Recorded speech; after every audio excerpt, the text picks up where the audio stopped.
and welcome to the League, exploring the League of Legends lore from A to Z. My name is Rebecca. And I'm John. My name is Mark. Today we're talking about two stories in the Realms of Runeterra book. The one for Demacia and the one that's for Piltover and Zaun. Demacia, it is called The Weight of Expectations. And then the other one, the Jubilee Job. Yeah, I forgot the title for that one. Yeah. They're both, longer than what we normally get, on the universe page. Yeah, especially these days, am I right? No,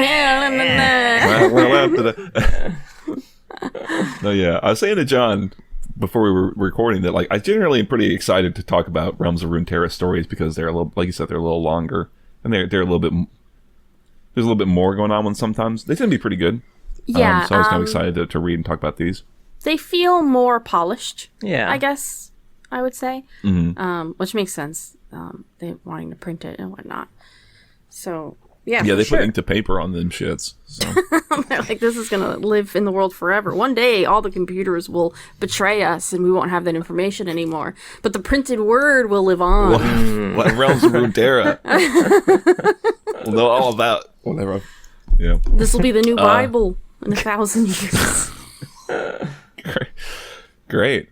Yeah. There could be worse Bibles, I guess. There could be way worse Bibles. There will be different, religions based on each region. I like it. I don't hate it. We predict the future a lot, so, we should start predicting better futures for ourselves. I was gonna say, don't you put that fucking evil in the world? Bad. For all the outcomes, it's not the worst. Hey, we won't. The civilization is lost, and the Realms of Runeterra book becomes the new foundational text for civilization. That's how they build it up, and then we created Runeterra on Earth. Shit. Okay, if we get venerated as some sort of prophets or something like that, if I get canonized, then I'm super down, right? Because what could a lorehead love more than to be canonized, right? Anyway, so I vote we talk about the Demacia one first because I don't think it's nearly as good. Yeah, I agree. To put my cards on the table. Put your stones on the table. It's not nearly as good, and there's not as many layers to it. It's a fairly simple premise. I can go over that one. It's by Amanda Jeffrey. This is a Cythria story, which, if you remember, Cythria was really the protagonist in the Garen novel. First Shield. Yeah. She's a, important member of his vanguard. But this story takes place when she is in, it seems like she's trying to join a sorority. It's basically that, what is it, the Hell Week for the Navy SEALs, basically. That's kind of what she's going for. She's attempting to join the is it Dauntless Vanguard? Yeah. She's rushing Dauntless Vanguard, yeah. So the story starts out, they have her dig a moat with a big backpack full of rocks, just sorority things. Classic stuff. And her corporal, Pell, is it? Yeah. Pell comes in and interrupts her. She's like, you have not eaten in forever. Let's get you out of here, get you some food. So they go out to the market or whatever. By the way, her bag is full of half of her body weight in rocks. That's something they all have to carry. And then their group, what is it called? I don't know military terms. They're battalion or something. Their unit or regiment. Their unit. Okay, unit was, I think the word I was looking for. They each signed one of the rocks. I think it was her old unit. That, old unit. She was really into this. I don't know. I'll double check. Okay, I was like, if only we had the books. I think if she doesn't make it into the Dauntless Vanguard, I think she probably goes back to that unit. But if she does, then it's she's kind of like a good luck. Don't forget us when. Sure. The 9th Battalion. But anyway, so former unit. Yeah, the 9th Battalion. Former unit. Okay. She goes out to get some stew, and she sees a lot of other higher-ups in the Vanguard playing Tellstones. That's right, everybody. This is a giant advertisement for the game Tellstones. Everybody's favorite game, Tellstones. Let's shout out to Tellstones, man. We all love it. We all know it. You should all buy it. Riot has 20 storage units full of Tellstones that they're desperately trying to offload, and they need your help, folks. Mark Merrill walks around the streets of LA just kind of dropping them. That's what they have around the people's necks at Worlds and stuff like that. They just have boxes of Tellstones. They're trying to He's on like Venice Beach handing them out for donations, but then you take one and he's like, that's going to be $15. Oh my God. You don't know. Maybe Tellstones was a massive hit. Maybe it was very cheap to produce and they got a nice little tidy. It's like a nice little like low budget horror movie. Cost $1 million to make, no problem. Right? Like, I don't know. Oh man. Well, I know we bought it, so that's one right there. Yeah. And from the description, yeah, we played a few rounds of it though, and from the description I'm seeing in here, I don't think we played long enough on any of our rounds. Sounds like they're doing this shit for a long time. It certainly felt like it. So they're playing Tellstone. She's watching. She was very good at Tellstones in her previous unit, but everyone's playing. It's very serious and very quiet, and they're all just sort of communicating silently in a way she doesn't understand.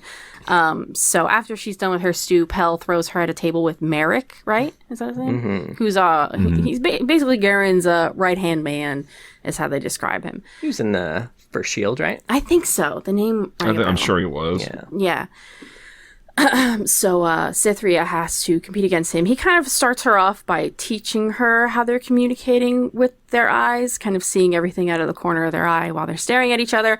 I don't know how Tellstones works, but there's some symbols and they're flipping them around, and sometimes they knock on the table and that everyone's like, oh shit, when they do that.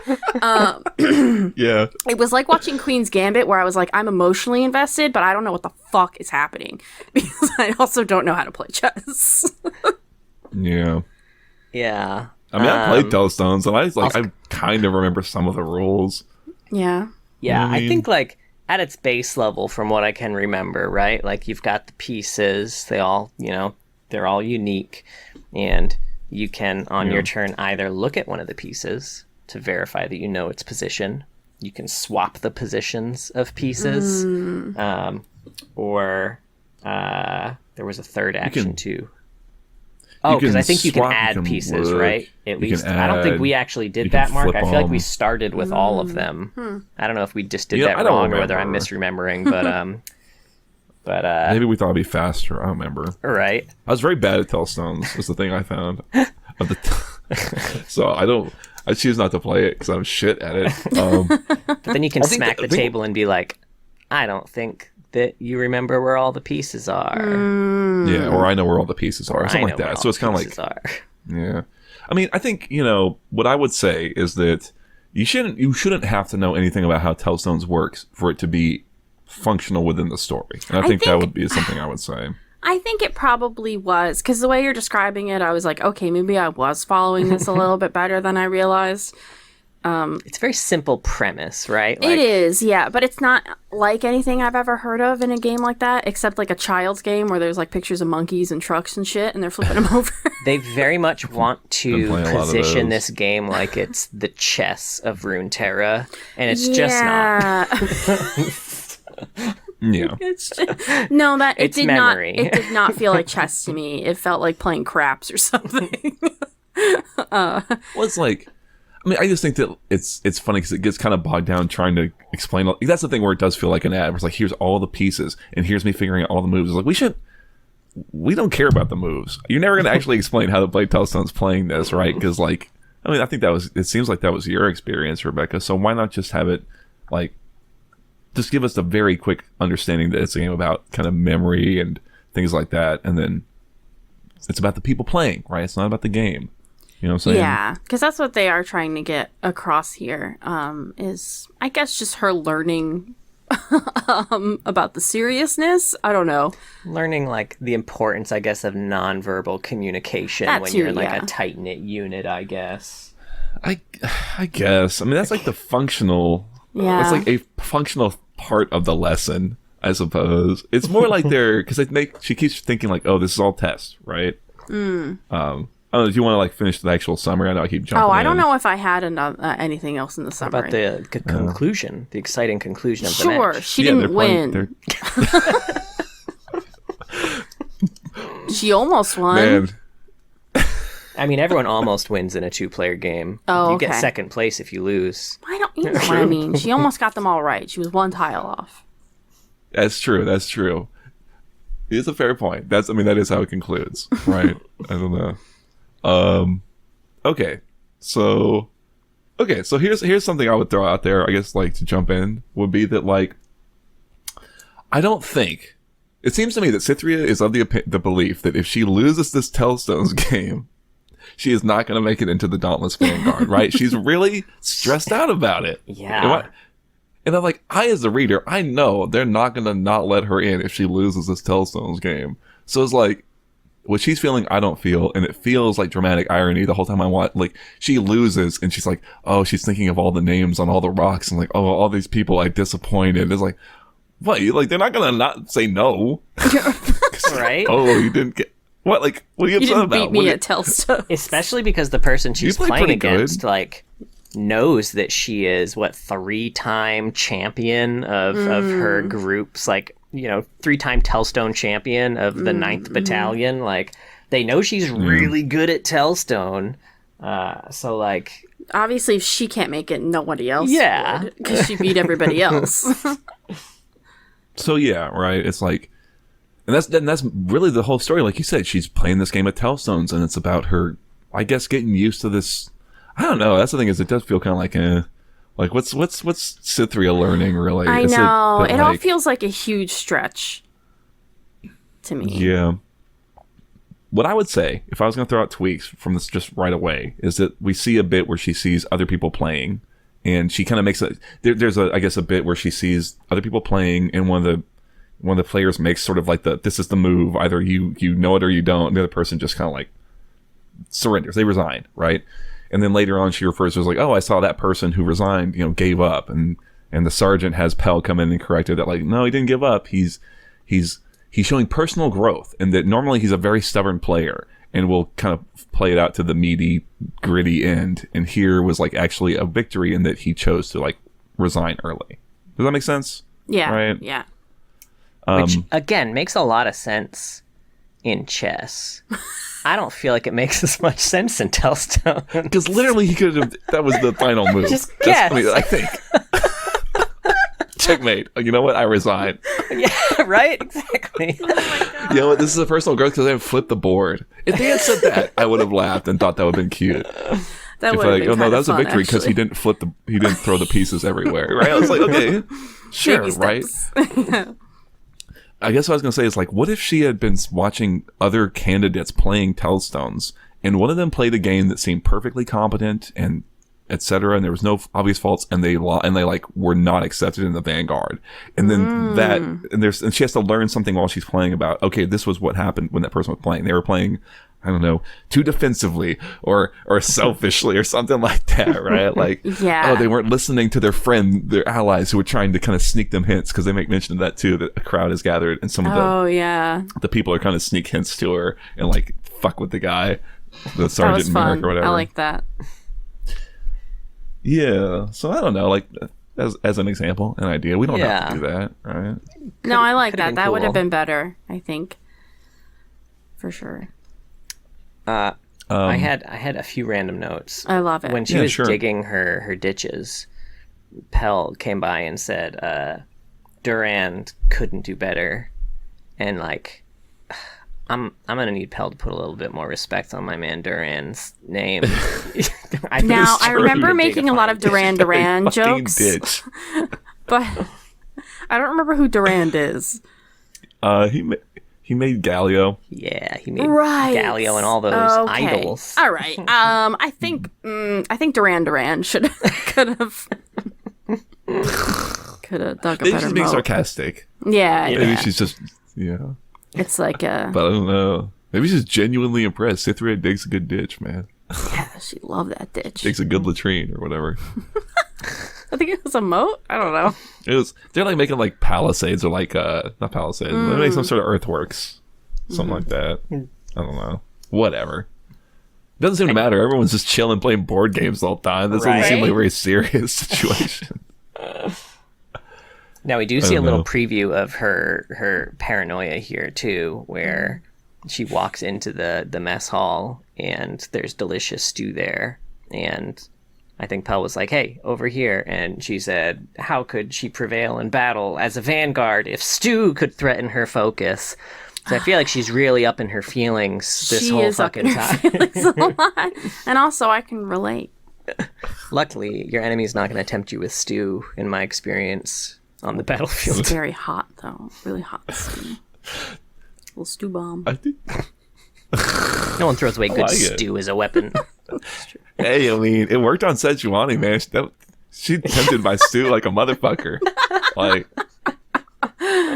you hear talking shit, but like, I don't know. I heard there's a really good pot of soup on this mountain. Yeah, she's gonna do anything for that soup. Cythria's like, I don't know. I heard about this soup pot up in the Freljord. I feel like I think I'll risk it. Garen, we gotta go. Risk everything. Have they done that? Oof, I mean, talking about like the idea of hazing or some shit, right? Like, have they done that where they've offered her food and then like, JK, you don't actually get it. Go back and dig another ditch, right? I don't think so. I think it was just like a really rough week and she was kind of prepared for them to do whatever, right? Yeah. They did say specifically, like, they do give them unexpected stuff, but they did specifically mention that Pell never lied about anything that, you know, she could have. I kind of like that. I like that idea that, you know, Demacia military would they wouldn't actually hate. So it'd be kind of the inverse of what we're suggesting here. And they do show some of that. They're pretty friendly. The fact that everyone kind of is trying to slip her hints and stuff like that. I get into that. I guess I wish there was a bit more here to like, because these are good. These are supposed to be kind of pieces to characterize the regions, right? And I wish there was more here to characterize Demacia in some of the positive ways that it could be. Right? I agree. I think there's a kind of an absence of that broadly. I want to see a story that doesn't involve the military or royalty, because like we just don't know any other Demacians. Yeah, it's hard because I like right.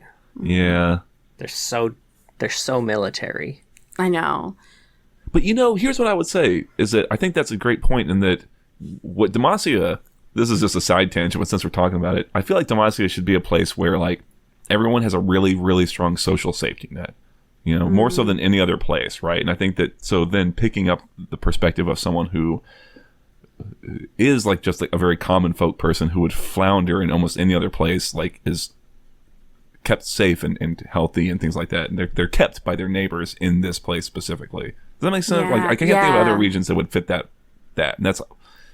You know, so not someone who's not in the military, who's not like, you know, that's the thing you see about like Lux and Garen walking around with their fucking crown guard badges and shit. It's like, right? Okay. Yeah, so. I agree, and because those are some of my favorite stories. Like we have that one in Ionia with the woman in the tea shop, things like that. That they're not tangled up in the politics of it necessarily. Yeah, it'd be nice. I want to know the story about the Tellstones vendor in Demacia. Person's desperately get us like the origin story of how this guy made this mediocre game so popular. It got picked up like himself. Some streamer like it just popped off, went viral. That's what I want to see. I want to see like bait clips for like Tellstones. I want as if it were something, you know what I mean, like wild Tellstones, you know, ending. And it's like just a picture of boobs, like, you know. Is that like, not just the Tellstones trailer with Sona playing Tellstones and distracting her opponent with her boobs? This Tellstone trick is forbidden, and then it's just like, you know what I'm saying, like Sona cleavage on the thumbnail. I'm loving it. I don't think I remember that. Oh, from the trailer? Yeah. Oh yeah, that's one of the. It was, I think, Sona and in this game, Tarek were both distracting people with their Tarek beauty. Using? His boobs. Tarek was using Tarek. Everything. You're right. I'm so sorry. That was so mean. He used every inch of it. Sona also has a lot going on. They just only ever hint the melons. Get lost. Sorry, I called them that. Well, what like to watch? Dirty pillows. What do you call them, Max? Mama. Yabos? Sloppy natties. All right. We went from a lovely Hocus Pocus reference to a lovely Dropout reference. Really that lovely? Was lovely. Oh, anyway, do we have anything else to say about Tellstones? I mean, this story. I don't know much about Merrick's uncanny ability here to know exactly what she was thinking about when he first met her. because he like, she sat down across from him and he was like, oh, and she was like, holy shit, this is Merrick. This is the guy who defeated, who tracked this, this monster for a month. And then as she's thinking it, he was like, actually, it was 3 months. I know what you're thinking right now. And that seems a little uncanny, almost like that's some mage shit that Merrick has going on. And that seems like an unfair advantage in Tellstones. He uses it to win Tellstones. He risks getting killed and thrown in prison in Demacia I love to win at Tellstones. His entire career is one wobbly house of stones. Right? That's the tagline for the horror film Tellstones. Jesus. That's all I had. I will say, just for this is like specific to the book, but the art, I like the art a lot. Me in too. This, specifically this. So this is in here, and it's in like the last page. This sort of like, it's like manuscript illuminations type stuff, which is pretty cool. In the things, you have the actual symbols on the stones, kind of in the middle. It's very nice. Yeah. And then this I really like a lot. I like the style of this a lot because it really reads like an older, like, I guess medieval, I don't really know art shit, probably before Renaissance type. You know what I'm saying? Like, it has like a feeling of it, like it's the way the proportions kind of are and the way even they're posed.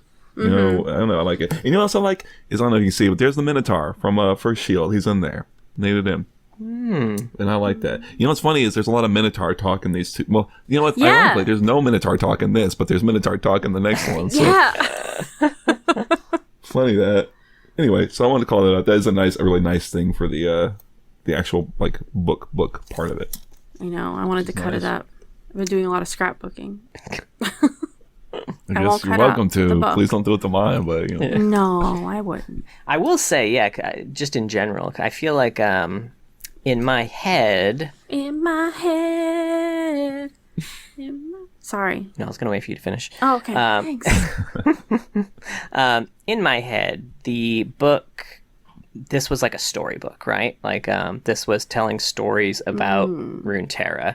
I don't think I knew before we got the book, like, just how much artwork is in it, like, how much just kind of general purpose information about each of the regions is in it, except for Bandle City. They got fucked on this one. Yeah. But, like, the book, like, even if you're not... I mean, I was going to say even if you're not into the lore, you're probably not listening to this podcast if you're not into the lore, unless you just really like us, in which case, thank you so much. Oh my God. But like... And I get it. I hate the lore. I wish they'd stop talking about it, but goddamn. I listen to every episode just waiting for them to stop talking about it. To be fair, that happens a lot. Yeah. But yeah, this book is worth the purchase, even if you just like art, It's a beautiful book, so it's a good one to have for the collection. For sure. We're not sponsored. Not sponsored. Yeah. No, this is cool. I remember when this got announced, and I was so excited by the concept of it. A League of Legends, a book, an art book, something you could put on a coffee table. Someone would thumb through and say, well, this is weird, and then never look at it again. And then you can explain, you just go on for like 45 minutes. Now, let me tell you about Tellstones, guys. This is what John did to everybody when Arcane came out. He would just immediately corner anyone. Yeah. And I would still do it if I met someone that didn't know about Arcane. It's what I do to people right now about Expedition 33. So I'll fucking do it again. I'll do it again. Anyway, let's talk about the Jubilee job, because this was great. By Ian St. Martin. Sure, yeah, I can run through it. So it follows a thief down in Zaun, I guess. And the thief has been casing a joint and is ready to kind of sneak in and steal from it on the night of Jubilee, which is a big celebration that spans both Zaun and Piltover. It's kind of like a proto-Progress Day, if you think draw a comparison. Yeah, it seems like a celebration of like the water, right? Yeah. That is true. It's not exactly the same thing, but just like know that they have a lot of big citywide festivals, it seems. They're all about that life. This is New Orleans, and the thief is making a very specific point to what's the thief's actual name? Funny enough. Oh, Nicola. Yeah, Nicolas, sounds right. Thank you. For some reason, I just couldn't. I kept hearing Nicolas from Brooklyn Nine-Nine. No, Nicolas. Nicolas. Well, Nickel and Dime has made a point to only steal from someone who is not, not a Kim Baron. They want to steal from just this little, intermediary warehouse, get in there and immediately realize that they fucked up and are knocked unconscious and are pulled before, oh shit, I should have written these names down. Pulled before Karvik. Yeah, start with a K. Karvik Silverhand. Silverhand. Yeah. Karvik the Silver-Handed. Sick name. Yeah. And it's Karvik with a Q, so you know it's serious. RVYQ. I remember like trying to sound it out and I was like, Karvik. Oh, Karvik. Oh. He's carving folks. With these cool silver hands and silver teeth. And when Nicola sees that Karvik has him, he's like, oh fuck, just kill me now. Because Karvik is unique among the Kim Barons in that he's the only one who doesn't work with Piltover, and in fact despises them and is kind of tolerated because he makes such good breather apparatus, I suppose. So he's beholden to nobody, and that makes him very dangerous. And Nicola is kind of presented with this choice: like you can be tortured to death down below, or you can do a job for me. And so Nicola takes the job, and it says, "Well, you need to go and you need to steal these ashes for me of this clan member, terrorist. Is that right? Yeah, which I misread as terrorist at least twice while reading it. Close. Yeah, terrorist. Steal the ashes of a terrorist, sort of high noble. He's like, okay. He's like, and here's the thing, you're gonna have to die first. And so they put him under, and he wakes up. And the immediate thing he notices is he has a giant pulsing green thing in his chest where some sort of surgery has been performed, and he is clawing out of a body bag. Classic, and he has a note pinned to himself. And what I do want to call out, I wish I had it open right now because it would be great to show, is that when they have the note, it's actually in the text itself. Here we are. I'm sure. Yeah. I don't know how well you can see it, but it's very nice, right? It's a nice little thing. Now, it's worth mentioning, I had my own headcanon going throughout this story of just this ship between Karvik and Nicola. And I mean, it all started when there was a line that said, they were talking about all the tattoos that Karvik had. And basically all of him that Nicola could see was tattooed. And it said, the thief wondered for a moment if the tattooing extended over his entire body. John... And all the inches. You little horn dog. I was like, do you need a minute to give yourself the old silver hand? Or So then when I saw this note, I was like, oh, Karvik's giving him love notes too. No.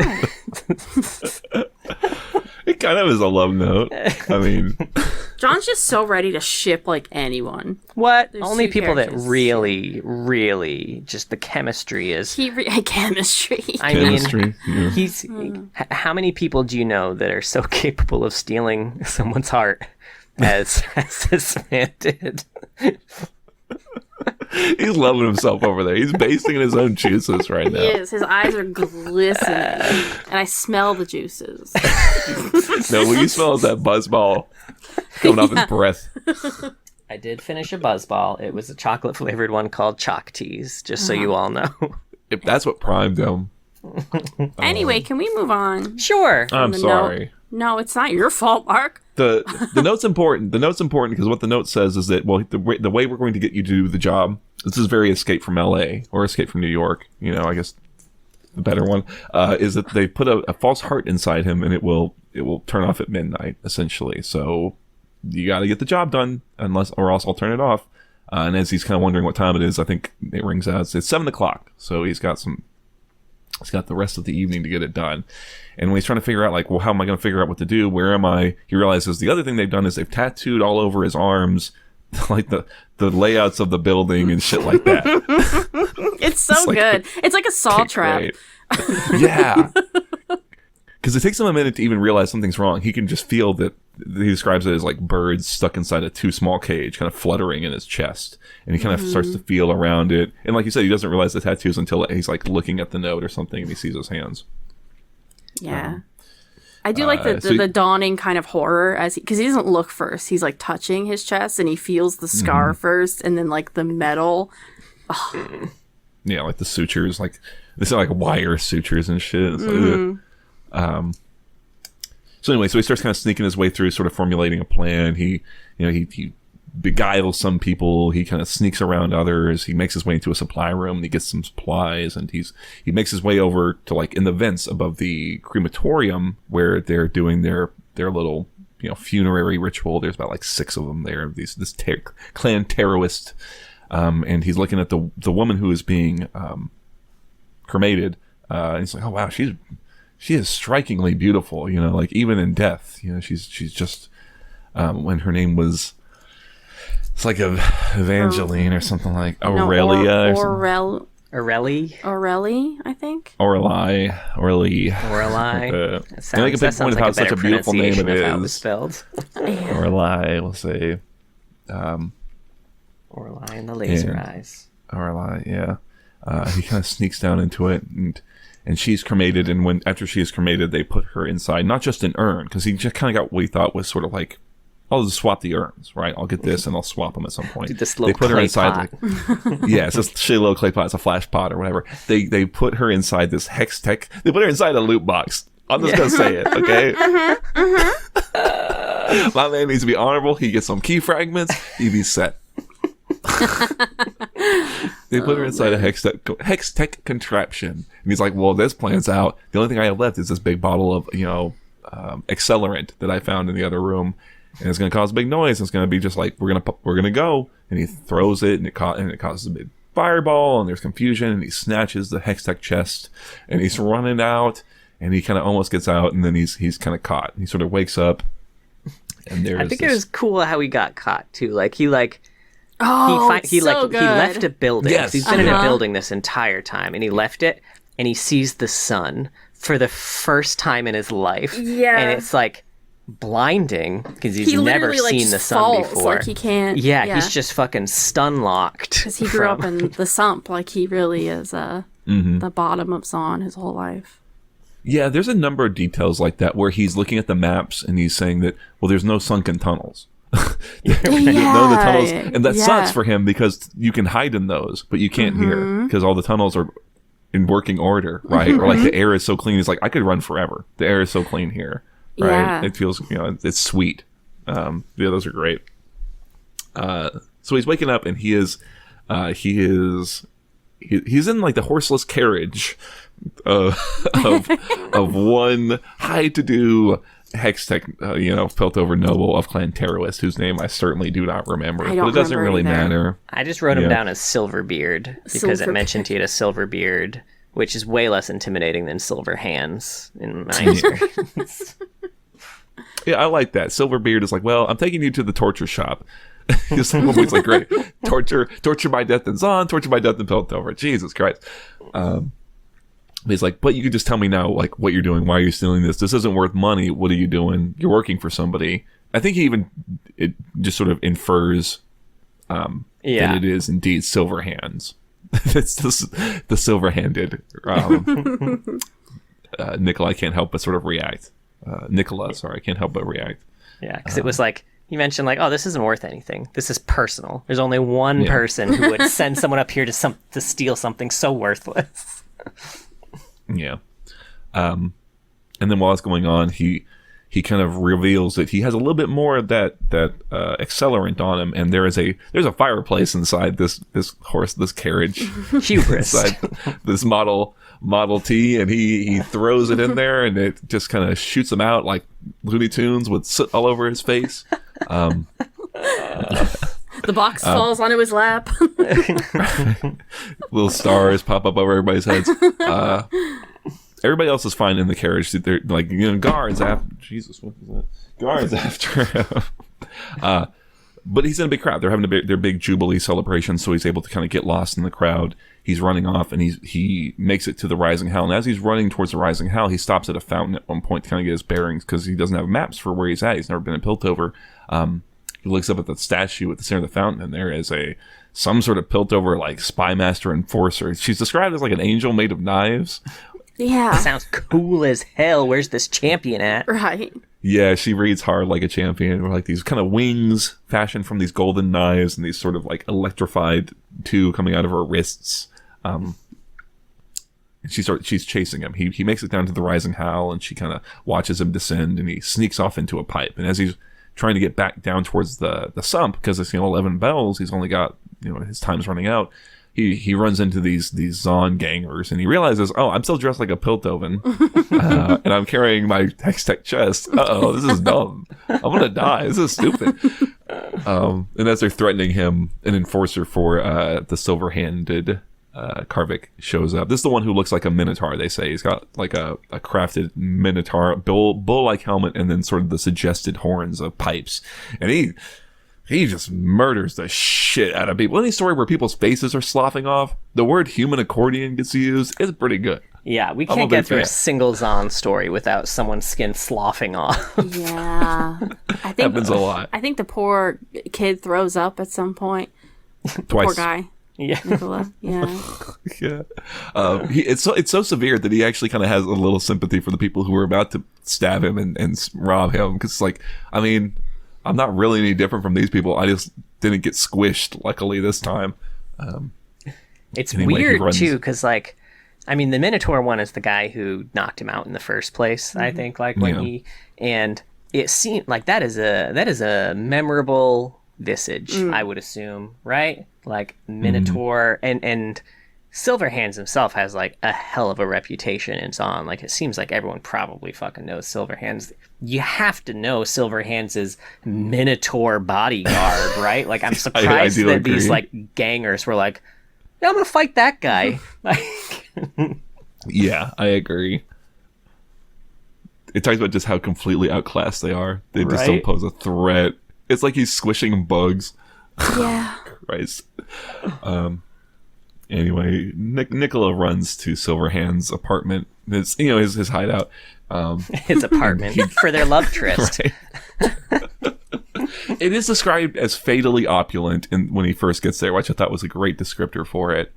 So I shouldn't undersell it. But he gets there and 12 bells rings. And he's like, it's not fair. I did it. I did the job. And then Silverhands lets him in. He's like, well, technically you're out of time, and I was going to kill you, but I guess, I don't know if the clocks actually run slow, or he just maybe felt a little twinge of sympathy for our beleaguered thief. They bring it in, and, Nicola is kind of like just caught up in it all. And Silverhands starts telling the story about himself, Silverhands, Karvik, and Orelai, the woman who was cremated, and about how they had met once upon a time and fallen deeply in love, and unfortunately they were from two different worlds and they could never be together. And when they came to take her, they took his hands also, hence the silver hands. And while he's doing this, his sort of back alley surgeon, who was the one who I think put the heart inside Nicola, is also preparing something with the ashes. He's putting the ashes in a vial, and he's loading the vial into a tattoo gun. And Karvik is telling the story, and he takes off he strips down. Right? He stares at Nikolai and tears off his shirt. He's telling a story about the love of his life. Who's dead, and it's time for him to move on. And she said that someone had to get railed super hard when this kid's like 20. He's like half this guy's age. How old is Karvik supposed to be? I don't know. I don't know. They didn't old. say. Like, I didn't think he was super old. He said he old. looked young, but he was older. Oh, okay. Yeah. Anyway, he is they do go all the way down, except in the very center over his heart. And he's kind of saying that, like, when she was taken, the last thing she said was that she wanted our hearts to touch forever. And so the back alley surgeon tattoos this beautifully, perfect rendition of an anatomical heart over it, using this ink that's imbued with her ashes. And Karvik's like, and now she's here with me, the way she always was. And let's you and I enjoy a drink and see where Jubilee night takes us, baby. They enjoy their Jubilee, and then as Nicola is sort of like, he's leaving, he's got a little money in his pocket, he's like, man, I can finally catch a break. He hears a voice that sounds like an angel, and it's the old angel made of knives there again. He it kind of leaves on a what does he say? He's like, I thought it would be that easy. I thought it was over. I think he said, I thought this was over. Yeah. Okay. She doesn't kill him or anything. She has like a knife up to his collarbone, and that's what he says, and cut to black. I think they might bang. Yeah. John, stop hooking everybody up. What's wrong with you? You had one buzzball. Something All I'm happened saying, he's got to start his own love story with this Piltover, just like need Karvik to believe did. that he got away somehow, because I haven't rooted this hard for somebody in a fucking story in a long time. This true. Poor guy.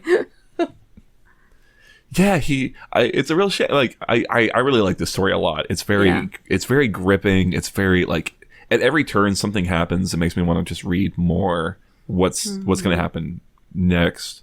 You know. It did seem really like it was going to be a way more straightforward story than it ended up being. Yeah. Yeah. It's frankly something that feels like it feels very very short, I guess, just because it's like, wow, you really got a lot in here, and you got kind of a real proper like fast paced plot, like action plot going here with some interesting little twist at the end. I mean, the hook itself is very striking. Oh, go steal these ashes. It's like it's already like, oh, why the ashes, right? Yeah. If you want some Hextech shit, yeah, whatever. But you want the ashes? Ooh, what's going on with that? You know what I mean? Yeah, it's good. I liked it a lot. I really liked it. And like I mentioned, there's a lot of like very little details in there that, I mean, you learn a lot about like life in the sump compared to, you know, even something like life in the lanes, which I imagine would be even significantly higher than the sump, and then, you know, versus life in the Palisade versus life in the Entresol. Yeah, you learn a lot about the layers of Zaun. Yeah, honestly, you know, this is like probably a more effective version of like that. Funny enough, that Progress Day story with Caitlin, because it spends a lot of time talking about those things about Zaun. I mean, absolutely. And then even in Piltover, when he's kind of up there during Jubilee, and he's kind of awash in this like extravagance of it all. You know, he's like looking. He's like, there's things in these shops. Where it's like I can't even guess what they might be for. It's so opulent and things like that. So it's very quick and fast paced and fun way of like running around in the cities, right? Yeah. And I think it really highlights, like, I think when you watch Arcane, especially, right, you see so many shots of Zaunites looking out towards Piltover, right? Just like sitting on wherever they live, just looking at Piltover across a bridge, and it kind of seems like Zaun goes down, but like as the whole, Zaun is just across a bridge, right? And we see areas, obviously, of Zaun in Arcane that are lower, but I feel like we don't, outside of kind of the, you know, the scene with Caitlin and Vi rehabilitating after she gets stabbed, like we don't get a lot of a deep down Zaun area. Mm-hmm. Yeah, it's definitely true. And like you said, the protagonist is a lot of fun to spend time with. I mean, I like how I don't know, plucky. I guess I just like this. Like, you know, he takes action in a way where he's like, he thinks ahead, he thinks through things that he might do, he takes action. The plans don't always work out, so he's like, he has to. You know, it's like clearly someone who's good. Like, I don't know, it just felt like this feels like a disadvantaged twisted fate. Sure. He's just kind of like just sort of more average person, I guess, in what it feels like. Is what it feels like to me. They don't have a lot of time to develop like a layered personality here. You know, we know he came from the lowest part of Zaun, which is like absolutely wild. He dreams of just going like a level up, like, you know, that's insane. So it's like really easy to root for him immediately. And the fact that he's a thief, but he does mention frequently he's not interested in hurting people. He never has been. He just wants to, like, live and move a little bit higher. And I think a lot of people can relate to that, just, like, kind of basic. I don't need the world. I don't need everything. I don't need to run anything. I just want to live my fucking life. Right. And the world is making that impossible for him. And so you want to root for that. I mean, even just the opening bit, right, where it's like, he went to such painstaking efforts. He staked out that warehouse to like make sure this is not something that is gonna like bother anybody. No gangers, Kim Barons are gonna come kill me for this. And like, he's just like a minute in, and he realizes, oh fuck, I made one mistake. That's all it takes. Yeah. Yeah. Yeah. Yeah. Now, do we think so Karvik, I didn't actually go back to check Arcane at any point, but do you think there are any Chem Barons on that council with silver hands? I'd have to know. There's like so many of them, and like we don't spend much time with most of them. I was curious though if any. I mean, I know there's a robot guy probably has silver hands, but I don't think they were talking about them. I don't think so either. I mean, is it not the same ones that we end up seeing in like Arcane season 2? Because if so, I don't think so. I mean, it really... There was only those 3 left, right? Yeah. By the time season 2 rolled around, the council meeting itself, I think they were like, there's at least 10 people at that table, I feel like. We'll be getting a picture. Probably, I mean, I feel like most of the visual design parts of this go into, what's his face with the jaw in season 1? Oh, Finn? I can't remember anyone's name. Oh. Yeah, right. Because they even make mention of Silverhands also having these silver teeth and the tattoos, things like that. Really, the way he's positioned is kind of Silverhands. That is kind of interesting, and they make a real point of saying that he's, like I said, he's beholden to nobody, and he has a really specific hatred of Piltover. So he's almost again like a weird proto. I guess maybe in a little bit almost Silco, just in that way, and then he's like this Chem Baron that stands apart and maybe above the rest in like his threat level. You know what I mean? I did find a Reddit post from 4 years ago talking about Karvik. What were their because there was a teaser. This is 4 years ago. A teaser for a new support. I don't know what this is. It's Renata. Oh, maybe it was for like. I thought it was Renata. I was like, damn, is Renata 4 years old already? Get the fuck out of here. I was like, this is an ancient Reddit post I found. We've uncovered. Unearthed. Anyway, somebody speculated maybe it could be Karvik, but it wasn't. It was Renata. Mom. Frankly, you talked about the Angel of Knives being a champion. Also, the Hextech Minotaur, Zaun Minotaur has got some kind of. Oh yeah, it's true. I kind of like these sort of like they're like demigods, right? And they're not champions. There's like oh cripes, what's his name from the Callista? Bilgewater fucking boxer. Sure, I guess that's another good one. I was thinking what's Callista's? Oh, right. Why can't I remember that guy's name? Yeah, I read about a book about it. Brain. I know. Oh my god. Well, that guy. I like these characters like this who are not just mundane folks, but kind of have these a little bit more going on in that sort of fantastical, powery kind of space. Yeah. Ledros, there it is. God bless you, Ledros. Kicked his ass in the Ruined King. Sorry. Sorry, he was one of the hunts that you had to do. He was asking for it, Mark? What the fuck? He was a little bit. He was asking. He was hurting for. Hurting for what? Hurting for what? Anyway, I don't remember what my point was. I like the Minotaur. The Minotaur is cool. We already have a Minotaur, Mark. Sorry, but not a mechanical Minotaur with steam coming out of his horns. They have so many good lines to slop together. People's face off. He did slop faces off. That should be one of his abilities. His Q is face slough. Face slough. And it just looks like the face off poster. Yes. We ought to make a fucking face off joke. I should rewatch that. They should call that movie that. That should have been the title. Okay.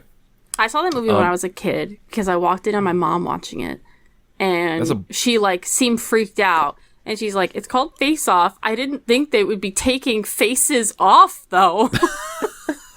The most literally named movie. I know. I don't think I watched the whole thing. I want to take his face.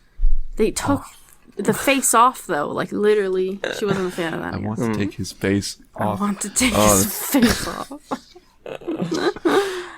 Fine piece of cinema. We'll do a Patreon about that, maybe. Face off rewatch. Right. And we'll just do a Nick Cage marathon. Nicola Cage. I don't have much more to say about this. It's a really good story, though. I really enjoy this. This is actually one that I read a long time ago. I think when I first got this book, and I remember liking it so much that the moment you mentioned it, I remembered it. So yeah, I really liked it a lot. If you can find a way to read it, definitely read it. It's tons of fun. It's very good. Yeah, I think we are all suckers for Zaun though, and just the characters that come from there, and like the scrappy young people. I know Nicola's not like a kid.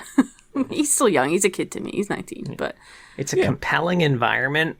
They also tell really compelling stories in. It's like it's one of the regions that I feel like the writers really have like locked in. They do. Mm-hmm. Yeah, I mean, if they were playing Touchstones in Zaun and they were doing all this other shit in Demacia, frankly, that might be better because you could still probably make Touchstones pretty interesting in Zaun Piltover. It's in Zaun. It's not in Demacia. What if they're having like a big? You know how they play a bunch of chess in like New York, like like on cities they play like different city parks and stuff. Yeah. What if they had a big Touchstones competition between Piltover and Zaun, and it was all about like we got to show these Pilties how we play, right? And the Piltovans are all prim and proper, and the Zaunites are all making a bunch of noise and throwing shit. Oh man! Yeah. They've got mechanical pieces that are moving themselves. And they like Piltover. They probably both have something like that. Yeah. Did we make Touchstones cool? Did we just make Touchstones cool? I don't know if even you two are that powerful. Honestly, I don't know why I'm talking Touchstones. It's just fun. It's like hating on Nickelback back in the day, It was just like the hip thing to do. Yeah, everyone nowadays is hating on Touchstones. I know. And everyone loves Nickelback now. Maybe they'll come back around. Maybe we'll look like fools. Most disrespectful Touchstones takes. Get in the comments, folks. Yeah, tell us how disrespectful we are. Hey, if someone really likes Touchstones, I mean, I don't know. I'm open to it. It's fine. You can like Touchstones. It's just funny. It's just kind of a funny thing. Is. It's just funny that they're trying to shove it in everything, and I never hear any people talking about Touchstones. Yeah, no. Yeah. Well, anywho. Cool. Any other final thoughts? I like Realms of Runeterra. It's a fun thing. I know we talked about it before, but I always get excited. There's no stories that I hate so far. Even though that the Demacian one wasn't like thrilling, but like I still was engaged. I wasn't like, oh god, the whole time or anything. Sure. All right. Well, anyway, thank you so much for listening. We have a twitch.tv/Lorehead. John streams there on Saturdays. He does an indie game to start out, and then he does TFT and ARAMs with viewers. That's Saturday around 7 p.m. EST. We also have a YouTube. John just posted an incredible Natalie Portman parody rap called I'm a Support Man. It's from the point of view of karma. It's really, really wonderful. If you haven't seen the Natalie Portman rap, you should watch that. Maybe watch it first because it's exquisite. You may be missing some important context. Yeah. But I think you can still enjoy it, even if you don't want to watch that, go on blind. 18-year-old SNL video first or whatever. However long ago it was. It's old enough to vote. Oh, man. Anyway, we also have a Discord. You want to find some people to play League with, chat, make fun of us, join the Discord. And we have a Patreon. Thank you so much to all of our patrons. But a very special thank you to our Medarda tier patron, King of Hearts. If you were breaking into my factory and I was a Chem Baron, I would just have you play Touchstones to get what you wanted. Oh, just kill him. For fuck's sake. Okay. I'd replace your heart with Touchstones. I do love how the guy says you're welcome at the end. He was like, you're welcome for the new heart. You can keep it. Yeah. It probably will. Oh, man. Well, it, like outlast his body, and then his body's just like dying around this mechanical heart that's just forever pumping. I'm sure the rest of them will get just smushed. Gonna find that shit. He'd probably ask to turn it off or something. He broke the trigger. He broke the only thing that turns it off. I was a little worried he was going to step on it and then hit the button and die immediately. I would never. I'd be like, can you disable this, please, gently? Right. Anyway, please be sure to join us next time because we're going to talk about something League related. Maybe a region. We haven't done a region in a bit. Yeah, region's a great idea. Alrighty, we're going to talk about a region.